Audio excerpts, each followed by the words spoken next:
FTV viewers எல்லாருக்கும் வணக்கம். இன்னைக்கு நம்ம ஒரு செமையான மலையாள படத்துடைய ரிவ்யூ பார்க்க போறோம். தொடர்ந்து நம்ம எத்தனையோ மலையாள படங்களுடைய ரிவ்யூஸ் தொடர்ந்து போட்டுட்டு இருக்கோம். ஏன்னா தமிழ் சினிமா ரசிகர்களும் தேடி தேடி போய் பார்த்துட்டு இருக்காங்க. அந்த வரிசையில ரீசெண்டா ரிலீஸ் ஆன ஒரு படத்தை பார்க்கலான்னு போனோம்னா இந்த படம் மலையாள படமா அப்படின்ற ஒரு டவுட் நமக்கே வந்துருச்சுன்னா பாத்துக்கோங்களேன். ஏன்னா இதுல நிறைய கேரக்டர்ஸ் நம்ம தமிழ் சினிமால நம்ம பார்த்து ரசிச்ச ஒரு சில முகங்கள் இருந்திருக்காங்க. அதுலயும் குறிப்பா சொல்லணும்னா 1000ல் ஒருவன் டைரக்டர் செல்வராகவன் இந்த படத்துல வில்லனா ஒரு ரோல் பண்ணியிருக்கிறாரு. அதுக்கப்புறம் இந்த ப்ளூ ஸ்டார் படத்துல அந்த காலு மேல காலை போடுன்னு செம்மையா ஒரு ஆக்டிங் கொடுத்த சாந்தனு பாக்கியராஜ் இதுலயும் ஒரு செகண்ட் கேரக்டரா ரொம்ப சூப்பரா அவருமே நடிச்சிருக்கிறாரு. அதுக்கப்புறம் அயோத்தி ஹீரோயின் அவங்க ரொம்ப அழகா இருக்கிறாங்க. ஆனா அவங்களுக்கான ஸ்கிரீன் பேஸ் கொஞ்சமா இருந்தாலுமே கூட அவங்க ரொம்ப அழகா நடிச்சிருக்கிறாங்க.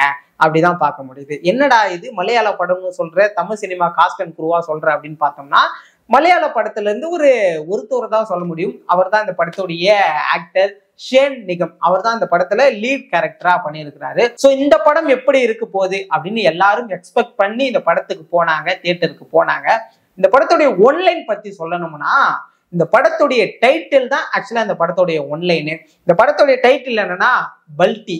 பல்டி தான் இந்த படத்துடைய கதையே அப்படின்னு கேட்டோம்னா இந்த படத்துல சாந்தனு, ஷேன் நிகன், அதுக்கப்புறம் கூட 2 ஃப்ரெண்ட்ஸ் இவங்க எல்லாம் ஒரு கபடி டீம் வச்சு கிட்டத்தட்ட ஒரு ரூம் நிறைய கோப்பைகளை அடுக்கி வச்சுக்கிட்டு இவங்க ஒரு அசைக்க முடியாத ஒரு டீமா இருக்கிறாங்க.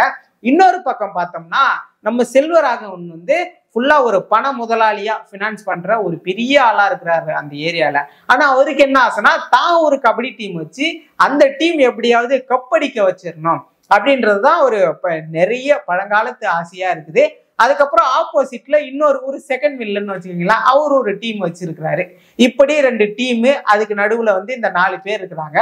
இவங்க 4 பேர் போய் அவங்களுக்கு கூட எப்படி கனெக்ட் ஆகுறாங்க, அதுக்கப்புறம் இந்த படம் எப்படி எல்லாம் போகுது அப்படின்றதுதான் இந்த படத்துடைய கதையே அப்படின்னு நம்ம சொல்லலாம். என்னடா இந்த படத்துடைய டைட்டில் தான் இந்த படத்தோட கதைன்னு சொல்லிட்டு இவ்வளவு சொல்றே அப்படின்னு பார்த்தோம்னா இந்த படத்துல 2 ஹீரோஸும் நிறைய இடத்துல பல்ட்டி அடிச்சுட்டே இருப்பாங்க. ஒரு சில நேரங்கள்ல தங்களுடைய உயிரை காப்பாத்துக்கிறதுக்காக பல்ட்டி அடிப்பாங்க, ஒரு சில நேரத்துல பல உயிர்களை எடுக்கிறதுக்காகவுமே இவங்க பல்ட்டி அடிப்பாங்க. அதனாலதான் இந்த படத்துக்கு பல்ட்டின்னு வச்சிருக்காங்க. சோ பல படங்கள் நாம பார்ப்போம். இந்த படத்துக்கு எதுக்குடா பேர் வச்சானுங்க, இந்த படத்துக்கும் இதுக்கும் சம்பந்தமே இல்லை அப்படின்னு நம்ம யோசிச்சிருப்போம். ஆனா இந்த படத்துக்கு சரியான பேர் தான் வச்சிருக்கிறாங்க அப்படின்னு நம்மளால பார்க்க முடியுது. அதுக்கு அடுத்துதான் கதை கரு. இந்த கதை இது எப்படி இருக்குது, எப்படி சொல்லியிருக்காங்க அப்படின்னு பார்த்தோம்னா தொடர்ந்து நம்ம நிறைய மலையாள படங்கள் பார்க்கிறோம். தமிழ் சினிமா ரசிகர்கள் கொண்டாடி தீர்க்கிறாங்க. ரீசெண்டா லோக்கா படம் கூட பயங்கரமான ஒரு சக்சஸ் கொடுத்தாங்க. அதுக்கு மிக முக்கியமான காரணம் நம்ம தமிழ் சினிமா ஆடியன்ஸ்னு எல்லாருக்கும் நிச்சயமா தெரியும். அப்படி இந்த படம் இருக்குமா அப்படின்னு பார்த்தோம்னா மலையாள படம் நம்ம எதுக்கு போறோம், அங்க இருக்கக்கூடிய கதை சூப்பரா இருக்கும், டிஃப்ரெண்டா இருக்கும் அப்படின்னு தானே. ஆனா இவனுங்க எடுத்து வச்சிருக்க படமானது தொடர்ந்து ஒரு 50 வருஷமா நம்ம தமிழ் சினிமால அடிச்சு காய போட்ட ஒரு கதை இருக்குல்ல, அதுல இருந்து ஒரு 2 நிமிஷம் பிரிச்சு எடுத்து ஒரு கதையா உருவாக்கி இது ஒரு படம்னு வச்சிருக்காங்க. ஆனா இந்த படத்துல கதைன்னு சத்தியமா இல்லை. யாராவது இந்த படத்துடைய கதை நல்லா இருக்குதுன்னு சொன்னாங்கன்னா சத்தியமா நம்பிடாதீங்க. அதுக்கான ஒர்த்தே இல்லை இந்த படம் அப்படின்னு சொல்லலாம். ஒர்த்தே இல்லைன்ற அப்புறம் செம்மையான படம் அப்படின்னா இந்த படத்துல ஒரே ஒரு பிளஸ் எதுனா ஆக்ஷன் சீக்வன்ஸ் சொல்லியே ஆகணும். ஏன்னா கண்டிப்பா இந்த படம் முழுக்க ஒரு 2 நிமிஷத்துக்கு தான் கொஞ்சம் ஃப்ரீயா போகும், அதுக்கப்புறம் ஆக்ஷன் ஸ்டார்ட் ஆகிடும். ஸோ படம் முழுக்க எல்லா இடத்துலயும் அடிதடி வெட்டு குத்து ஒரே இதாக தான் இருக்குது. ஸோ அதில் இவங்க ரொம்ப ஒரு பிளஸ்ஸான ஒரு விஷயத்தை தான் பண்ணியிருக்காங்க அப்படின்னு நம்மளால பார்க்க முடியுது. அதுக்கு அடுத்ததும் இன்னும் கொஞ்சம் கூடுதல் பிளஸ்ஸா நம்மளால எது பார்க்க முடியுது அப்படின்னா இந்த படத்துடைய பிஜிஎம் மியூசிக். கண்டிப்பா யார் மியூசிக் டைரக்டர்னு தெரியல, ஆனா ரொம்ப சூப்பரா போட்டிருக்காங்க. படத்துக்கு ஏத்த மாதிரி போட்டிருக்காங்க. ஆனா அது நம்ம தமிழ் சினிமா ஆடியன்ஸுக்கெல்லாம் ஒர்க் அவுட் ஆகுமான்னு தெரியல. ஏன்னா நமக்கு அந்த கதைக்கும் அந்த ஆக்டிங்க்கும் ஏத்த மாதிரி மியூசிக் இருந்தாதான் நமக்கு ஒர்க் அவுட் ஆகும். ஆனா இந்த படத்துல எங்க பார்த்தாலும் மியூசிக் வருது, படம் முழுக்க மியூசிக் ஓடிக்கிட்டே இருக்கு. அவங்க லவ் பண்ணாலும் மியூசிக் வருது, சண்டை போட்டாலும் மியூசிக் வருது, அவனுக்கு அடிச்சுக்கிட்டாலும் மியூசிக் வருது. இப்படி படம் முழுக்க எல்லா இடத்துலயுமே பேக்ரவுண்ட்ல மியூசிக் வந்துகிட்டே இருக்கு. இது எதுக்காக பண்ணாங்க இப்படின்னு ஒரு ஃபார்மேட்டை செட் பண்றாங்களா என்னன்னு நமக்கு தெரியல.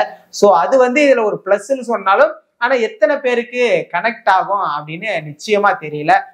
அதற்கு அடுத்துதான் இங்க தமிழ் சினிமால இருந்து போன முகங்கள்னு சொன்னேன் இல்லையா, அதுல சாந்தனு பாக்கியராஜ் எப்படி இந்த படத்துல எடுத்திருப்பாங்க அப்படின்னு பார்த்தோம்னா, ஒரு ஒரு வருஷத்துக்கு முன்னாடி ப்ளூ ஸ்டார்னு ஒரு படம் வந்தது. அதுல அசோக் செல்வனும் இவரும் 2 டியூவல் கேரக்டர் பண்ணியிருப்பாங்க.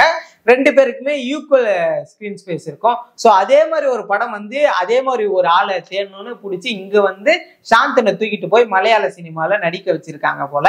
ஆனா அது வந்து பெரிய அளவுல ஒர்க் அவுட் ஆன மாதிரி தெரியல. சாந்தனு வந்து அந்த ப்ளூ ஸ்டார்ல பார்த்த மாதிரி தான் இதுல இருக்கிறாரு. அதுல கிரிக்கெட் ஆடுவாரு, இதுல கபடி ஆடுறாங்க. அதுக்கப்புறம் லாஸ்டா ஒரு சீக்வன்ஸ் காட்டுறாங்க. அது வந்து ஒரு பரிணாம வளர்ச்சி அப்படின்னு சொல்லலாம். சாந்தனுவை இன்னொரு இடத்துக்கு கொண்டு போய் சேர்க்கிற ஒண்ணுன்னு சொல்லலாமே தவிர, என்னதான் இருந்தாலும் நமக்கு பெரிய அளவுல ஃபுல்ஃபில் பண்ணதா அப்படின்னு கேட்டா நிச்சயமா இல்லை அப்படின்னு தான் சொல்ல முடியுது.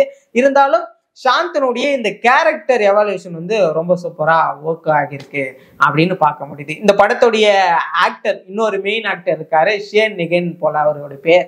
அவருமே வந்து ரொம்ப நாளா நடிச்சிருக்கிறாரு. படம் முழுக்க அவருடைய ஆக்ஷன் வந்து எல்லாரும் எதிர்பார்த்த மாதிரி ஒர்க் அவுட் ஆகியிருக்கு. நல்லா தான் இருக்குது. அதுக்கு அடுத்துதான் இந்த படத்துடைய ஹீரோயின், அயோத்தி ஹீரோயின். அவங்க வந்து தமிழ் சினிமா ரசிகர்கள் மத்தியில ரொம்ப வரவேற்கப்பட்ட ஒரு ஹீரோயின்னு சொல்லலாம். அவங்களுடைய ஃபர்ஸ்ட் சீன் வந்து தியேட்டர்ல காமிக்கும் போதெல்லாம் அவ்வளோ அழகா இருந்தது. ஆனா ஒரு நார்மலான கேரக்டர் வித்தவுட் மேக்கப்ல காமிச்சாங்க. இருந்தாலும் ரசிக்கும்படியா தான் இருந்தது. அவங்களுக்கான கேரக்டர் பெரிய அளவுல இந்த படத்துல இல்லை. சும்மா ஒரு 4 சீன் கொடுத்துருக்காங்க. கொஞ்சம் ஒரு சில டைலாக்ஸ் தான் இருக்கு. இருந்தாலும் ஓகே அப்படின்ற மாதிரி தான் இந்த படம் இருக்கு. அதற்கு அடுத்துதான் இந்த படத்துல மைனஸ் அப்படின்னு சொன்னோம்னா, படத்துல அதான் கதை இல்லை, அது வந்து மைனஸ். இது தமிழ் சினிமா ரசிகர்கள் கொண்டாடுற மாதிரி இல்லை, அது ரொம்ப ரொம்ப மைனஸ். அதுக்கப்புறம் நான் போன தியேட்டர்ல கூட்டமே இல்லை, அது இன்னொரு மைனஸ் அப்படின்னே சொல்லிக்கலாம். ஏன்னா ஒரு மலையாள படம் வருதுன்னா அதுக்கு கூடுற கூட்டத்தை வச்சு கண்டுபிடிச்சிடலாம் இந்த படம் வந்து பயங்கரமா ஹிட் ஆக போகுது அப்படின்னு. ஏன்னா ரீசெண்டா இந்த லோக்கா படம் பார்த்தோம். அந்த படத்துக்கு தமிழ் சினிமா ரசிகர்கள் கொடுத்த வரவேற்பு இருக்கே, அது வந்து மலையாளத்துல அந்த அளவுக்கு ஓடணுதான்னு தெரியல. அந்த அளவுக்கு நம்ம தமிழ்நாடு முழுக்க ஸ்கிரீன் ஸ்பேஸையும் வந்து இன்க்ரீஸ் பண்ணாங்க.